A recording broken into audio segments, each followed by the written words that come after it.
अस्सलामुअलैकुम my social media family. उम्मीद करती हूँ कि आप सब लोग इस ज़ुबान से होंगे, खुशबाश होंगे।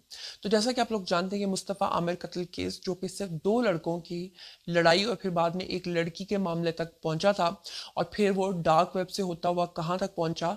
अब उसमें ऐसे होशरुबा इंकशाफात हैं कि 20 सियासतदान और उनके बेटे बेनकाब हो गए हैं।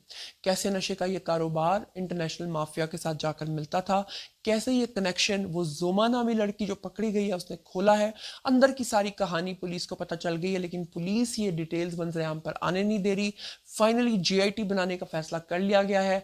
पाकिस्तान की बड़ी बड़ी एजेंसीज को इसमें इन्वॉल्व कर लिया गया है और बहुत ही दिल दहला देने वाले आज इनके शफात आपके सामने करने जा रही हूँ। पाकिस्तान के मशहूर अदाकार का जो बेटा पकड़ा गया था, उसने अब जो हिरासत में जो जो बातें पुलिस को बताई हैं वो क्या हैं और नए राज क्या खुले हैं, आज के वीडियो का हिस्सा होंगे। चलिए शुरू करते हैं आज का वीडियो। अच्छा जी, अब मैं आपको रिपोर्ट कर दूं कि ये मामला जो है ये अब छोटा नहीं रहा। ये मामला अब किसी और लेवल तक जा पहुंचा है। दो लड़कों की आपस में लड़ाई और कत्ल को जो लोग समझ रहे थे कि महज इसमें एक लड़की इन्वॉल्व थी और नशा बेचते थे और नशे की हालत में कत्ल हो गया, बाद में पता चला कि ये मामला तो अदाकारों के बेटों से होता हुआ, हमारी फिल्म इंडस्ट्री से होता हुआ, ड्रामा इंडस्ट्री से होता हुआ, सियासतदानों और बहुत सारे ऐसे लोगों तक जाता है जिन तक हाथ भी नहीं आपका पहुंच सकता, शिकंजा भी नहीं आपका पहुंच सकता। यहां तक कि आपने फिर इसमें डार्क वेब का नाम सुना और इसमें आपने इंटरनेशनल माफियाज के इन्वॉल्व होने के बारे में भी सुना। लेकिन अब आपको बता दूं कि कौमी असम्बली कायमा कमेटी जो है, उन्होंने एफआईए और एएनएफ को फाइनली मुस्तफ़ा आमिर कत्ल केस की तहकीकात का हुक्म जो है वो दे दिया है।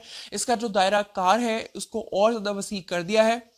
कौमी असम्बली की कायमा कमेटी बराए दाखिला ने वफाकी तहकीकाती एजेंसी एफआईए और इंसदाद मंशियात फोर्स यानी एएनएफ को इसकी तहकीकात का फाइनली हुक्म जो है वो सादर कर दिया है। आपको बताती चलूं कि कौमी असम्बली कायमा कमेटी दाखिला जो है इसके अंदर शामिल कौन कौन है, इसमें अब्दुल कादिर पटेल जो है उन्होंने सवाल उठाए थे कि जालसाजी से बैंक अकाउंट खोले गए और नशा इस्लामाबाद से कराची कोरियर के जरिए जाता रहा। आपको याद है कि मैंने आपको बताया था कि इसके अंदर पाकिस्तान की दो बड़ी कोरियर कंपनीज का नाम आ रहा है, जिसमें एक टीसीएस है, एक एलसीएस है, कि किस तरह से वो नशा कोरियर के थ्रू जो है वो एक से दूसरे शहर तक पहुंचता रहा, जिसकी वजह से इन कोरियर कंपनीज के खिलाफ भी आने वाले दिनों में बड़ा जो है वो समझ लें कि दायरा कार जो है ना, बड़ा इनका शिकंजा जो है ना इनके गिर्द सख्त होने जा रहा है। डार्क वेब से खरीदो फरोख्त और असलहे की खरीदारी कैसे हुई, एफआईए और वफाकी एजेंसियां कहाँ हैं। उनका ये भी कहना था कि मुस्तफ़ा आमिर कत्ल केस जो है उसमें 22 साल का लड़का खुद ये सब धंधा कर रहा था, सब कुछ बेच रहा था, डार्क वेब से मंगवा रहा था।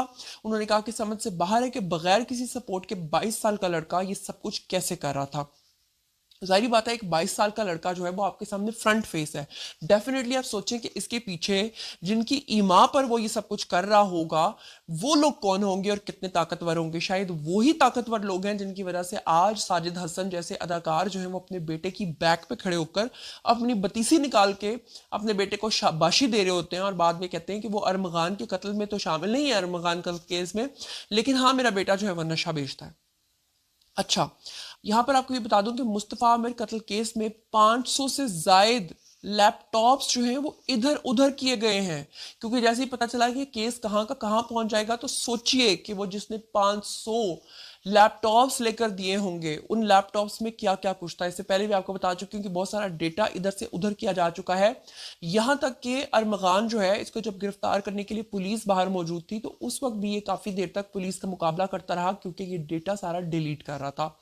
इसका मतलब यह है कि कॉल सेंटर के नाम पे या सॉफ्टवेयर हाउस के नाम पे बनाया गया ये जो धंधा था ये अंदर से कितना गंदा था इसी को डिलीट करने में वो लगा हुआ था। लेकिन बहरहाल इदारों तक ये चीज पहुंच गई है तो ये ज्यादा देर तक अब छुपेगी नहीं। आपको ये भी बता दूं कि मुस्तफ़ा आमिर कत्ल केस में जो मुलजिम है उसके खिलाफ तहकीकाती टीम में उसका एक रिश्तेदार भी शामिल है, वो भी पकड़ लिया गया है।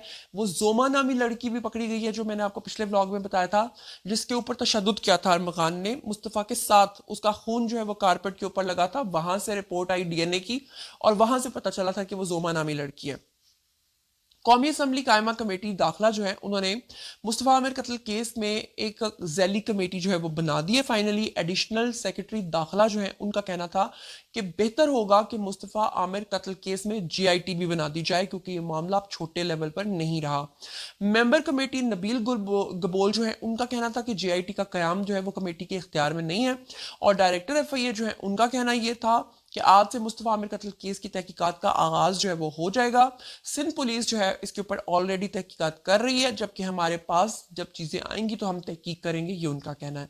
इसके ऊपर अब्दुल कादिर पटेल जो है उन्होंने इस्तफसार किया कि आपके पास चलकर केस क्या खुद आएगा, आपने इसके ऊपर खुद तहकीक करनी है। और फिर मुस्तफ़ा आमिर कत्ल केस जो है उसमें आइंदा इजलास में आईजी सिंध को तलब कर लिया गया है और कायमा कमेटी दाखिला ने वजारत दाखिला को बजरिया एफआईए और एएनएफ तहकीकात की हिदायत फाइनली जो है वो जारी कर दी हैं। अच्छा, इसी के साथ मैं आपको बताती चलूं कि ये जो अरमगान है इससे पहले इसने जो इंकशाफात किए थे वो इतने दिल दहला देने वाले थे कि उसने कहा था कि मंशियात के गंदे धंधे के जो बड़े किरदार है उसने बेनकाब करते हुए कहा था। खासतौर पर मंशियात केस में उसने मुलजिम साहिर हुसैन जो साजिद हसन जो कि अदाकार उनका जो बेटा है, उसने स्पेशलाइज्ड यूनिट को जो बातें बताई थी वो भी मैं आपके सामने रख देती हूँ। उसने कहा था, क्योंकि इससे पहले इल्जाम लग रहा था कि साजिद हसन जो है जो अदाकार हैं उनका जो बेटा है वो मंशियात जो है वो लोगों को बेचता था, उससे डीलर्स लेते थे, फिर आगे से डीलर्स जो हैं वो और लोगों को बेचते थे। जबकि ये जो शख्स है साजिद हसन का जो बेटा है, इसने कहा जी हम बेचते नहीं थे, बल्कि स्कूल और कॉलेज के लड़के लड़कियां ऑनलाइन हमसे मंशियात बुक करवाते थे। और आप अंदाजा करें कि उस एक्टर को शर्म से डूब मरना चाहिए कि उसका बेटा अंग्रेजी के 4 बोल बोल रहा है और वो अपने बेटे के कंधे के ऊपर थपकी दे रहा है और कह रहा है कि मेरा अल्लाह जो है वो इंसाफ करेगा मेरे बेटे के साथ। ये इंसाफ करेगा आपके बेटे के साथ कि आपका बेटा लड़के लड़कियों को जहर बेचता रहा।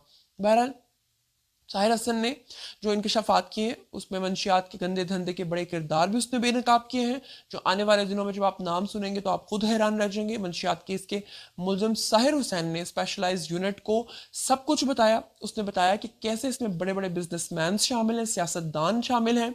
उसने कहा कि हम तालीमी इदारों में भी मंशियात जाकर देते नहीं हैं, बल्कि वो लोग हमसे ऑनलाइन बुक कराते हैं। उसने बताया कि कैसे वो डार्क वेब इसमें शामिल है। उसने बताया कि कैसे इंटरनेशनल माफियाज इसके अंदर शामिल है। यानी कि वही बात है कि इसके ऊपर जीआईटी बननी चाहिए, हर सूरत बननी चाहिए। और अगर कल को इस केस को दबाया जाता है, सोशल मीडिया पे इस पे आवाज नहीं उठाई जाती, तो फिर इसका मतलब यह है कि इसमें जो बड़े बड़े नाम है वो खुद ही सारी बातें बेनकाब होने के डर से इसको छुपा लेंगे। आपको ये भी बताऊं, मुस्तफ़ा आमिर कत्ल केस की तहकीकात के दौरान ये जो साहिर हसन है इसने ये स्पेशलाइज्ड यूनिट को बताया था कि जनाब मोबाइल की ऑनलाइन एप्स बनाई हुई है जहां से नशा जो है वो हम बुक करते हैं। और उसने बताया कि जितने भी हमारे क्लाइंट्स हैं वो सारे कॉलेज के यूनिवर्सिटीज़ के लड़के और लड़कियां हैं जो हमसे ये सब कुछ खरीदते हैं और हमारा सर्कल जो है वो दिन ब दिन बढ़ता जा रहा है। उसने बताया कि बाजुल और यहजा जो है वो भी मंशियात लेकर फरोख्त करते थे और करोड़ों की मंशियात जो है वो हमने मंगवाई है। हर हफ्ते हम 4 से 5 लाख रुपए जो है वो अदा करते थे। उसके बाद उसने एसपी जो शुएब मेमन है उन्होंने इस हवाले से बताया कि 2 बड़े ग्रुप्स जो हैं ये मिलकर मंशियात के बड़े बड़े डीलर्स थे, जिसमें एक साजिद हसन का बेटा शामिल था, एक दूसरा ये बंदा शामिल था। और उन्होंने बताया कि मुस्तफ़ा आमिर और साहिर हसन इनका जो गठजोड़ था वो टूटने से जो वीड का ये कारोबार कर रहे थे, वो भी एक किस्म का नशा होता है, उससे 50% इनकी फरोख्त जो है वो रुक गई थी, जिसकी वजह से मंशियात आसानी से दस्तियाब नहीं हो रही थी।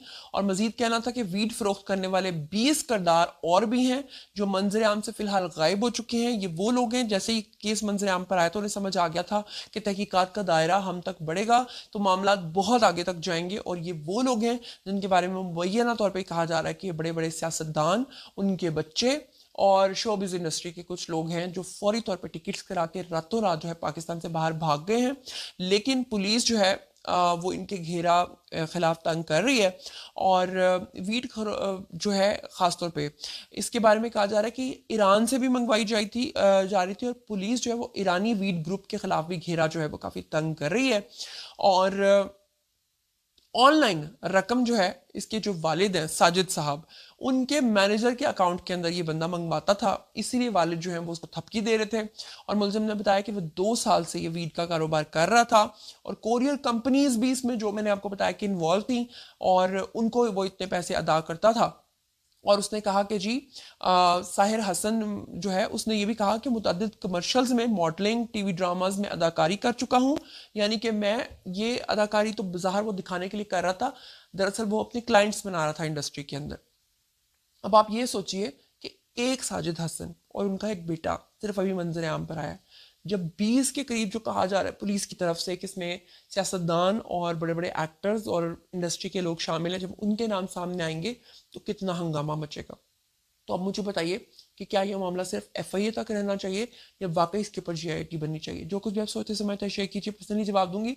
और हाँ, एक और बात, वो जुमा नामी लड़की जो अब पकड़ी गई है, जो इस वक्त पुलिस की हिरासत में है, दरअसल वो सबको अब बेनकाब कर रही है और अंदर की वो बहुत सारी ऐसी बातें पुलिस को बता चुकी है जो पुलिस बाहर आकर नहीं बता रही है। लेकिन जैसे जैसे सुराग लगता जाएगा, कड़ी से कड़ी मिलती जाएगी, खबरें पहुंचती जाएंगी, तो मैं आपको आगाह करती रहूंगी। इसी के साथ मुझे दीजिए इजाज़त। अपना बहुत ख्याल रखिएगा, चैनल को सब्सक्राइब कर लीजिएगा। अल्लाह ने के बाद।